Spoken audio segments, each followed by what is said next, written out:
lundi 13, ça faisait un moment qu'on n'avait pas fait de vidéo, j'ai eu un peu de boulot, Roxane aussi, le télétravail il est un peu disparu, il a vachement diminué. Oh, il n'a pas disparu, mais c'est que 2 jours par semaine. Voilà. Donc là, on va vous parler, déjà aujourd'hui c'est l'anniversaire de Dave Mustaine, mais comme à l'habitude, on va pas parler de Dave Mustaine. Non, mais on peut dire qu'il a 60 ans sur Sourire aujourd'hui. Voilà, on lui souhaite un bon anniversaire. Et ce week-end, malheureusement, il y a le Renfest qui a été annulé, mais par contre, en région parisienne, dans le sud de Paris, il y avait le Metal Fest de Mency.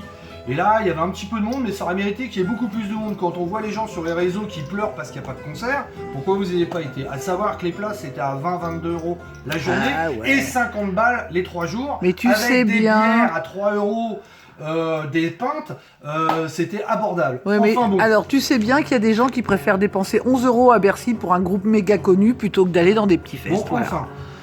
Merci à tous ceux qui ont été à ce festival, qui l'ont soutenu. Moi, malheureusement, j'ai pas fait les 3 jours, j'ai pu faire que les 2 premiers parce que hier j'étais occupé sur du travail, donc malheureusement. Hein. Voilà, donc j'y suis allé vendredi parce que vendredi il y avait Phil Campbell and the Bastard Son qui passait, il y avait aussi les No One, les Innocent, qui ont fait un gros carton, un gros concert. D'ailleurs, c'était un moment de se retrouver parce qu'ils avaient tourné ensemble à l'époque. Il y avait No One qui avait ouvert pour Motorhead à une époque.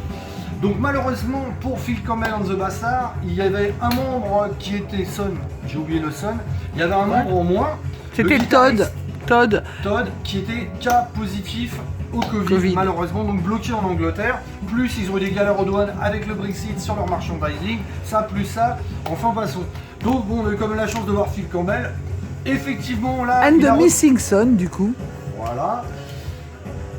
D'ailleurs là, pour une fois, il a refait plus de morceaux de Motorhead que d'habitude. Et là, il y a des gens qui m'ont dit « Ah merde, il a joué trop de morceaux de Motorhead ».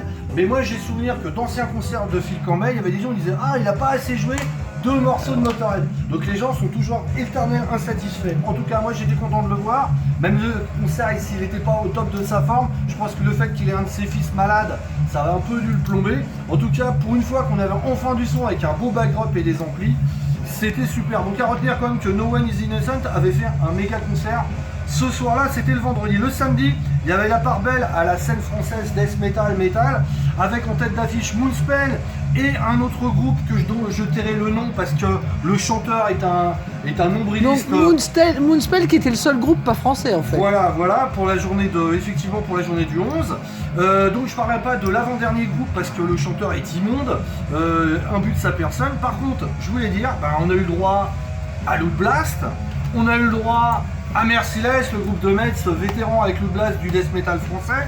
On a eu pas mal de groupes. Ah, il y avait du vieux briscard. Hein. Il y avait du briscard, il y avait aussi les Parisiens de Corrosive Element qui ont fait un super concert bien fun, bien rentre dedans. On a eu droit à Barabbas, c'est un groupe qui mélange le doom sombre machin, Black Sabbath, tout ça un peu gras avec un chanteur qui chante en français. Un peu stoner donc. Voilà, à Fatima, alors là c'était plus stoner et psyché. Et puis sinon on a eu Misanthrope qui a fait un super concert avec du public qui haranguait leur voix. Et on a eu ce qu'on entend derrière, Impurezza, un groupe d'origine d'Orléans avec des membres un peu partout maintenant, mais à l'origine qui s'est formé au début des années 2000, qui a la particularité de faire du death metal un peu technique, mais très influencé Espagne, flamenco et j'en passe, et Amérique du Sud.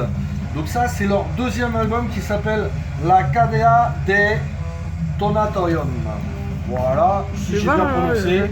Donc ça c'est un double album, il est sorti en vinyle noir, vinyle jaune et vinyle il est beau, vert. c'est un bel objet. C'est un bel objet, ils ont bien travaillé la pochette. Ils avaient sorti un premier album avant qui s'appelait La Iglesias del Audio et produit par monsieur Buriez de Loot Blast. Stéphane Buriez. Et à l'époque, ouais. il y avait un de mes amis, Laurent, qui était à la basse, qui est parti depuis et qui d'ailleurs s'est retrouvé au festival en tant que technicien de Loot Blast. Voilà. En tout cas, ils ont sorti ça, ils ont sorti un mini-album. Là, ils ont enregistré, ils sont en cours d'écriture et d'enregistrement. Ils espèrent sortir leur album en 2022, mais bon, ça coûte des sous. À savoir que cet album-là est sorti chez Season Mist, donc soutenez la scène. Ils cherchent des plans concerts. C'est assez difficile pour les groupes français de trouver des dates. Hein.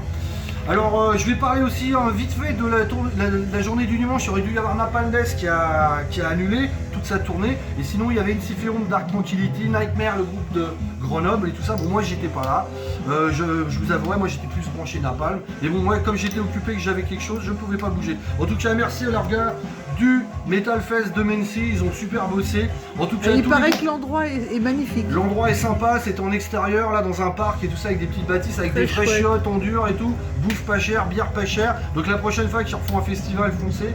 On a besoin de soutenir. Il y avait un peu de groupes étrangers, mais il y avait aussi des groupes français. Et donc comme Impurezza, qui demande qu'à être vu. Voilà, Loot Blast, Merciless. À savoir que Loot Blast, ils vont passer dans pas longtemps au Petit Bain. Ouais. Voilà, pour appuyer leur dernier album. D'ailleurs, faut se dépêcher, ça va vite être plein le Petit Bain. Voilà. C'est quand même pas très grand. À savoir aussi que Phil Campbell passera avec Accept, et ça je crois que c'est déjà complet au mois de novembre. Au Bataclan.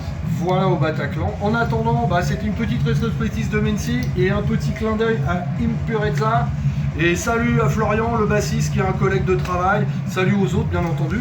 Ah, j'avais oublié de dire que, je sais plus, bon, de toute façon, le chanteur de cet album, il a joué dans Quarzo, je ne sais plus. Voilà, je ne sais pas du tout de quoi tu C'est pas veux grave, parler. j'ai perdu le disque, je ne sais plus où je suis. Ça y est, j'ai retrouvé. Donc, le chanteur d'Impurezza, c'est l'ancien chanteur de Como Muertos. Pareil, un groupe Speed Death. Voilà. Ciao, à bientôt.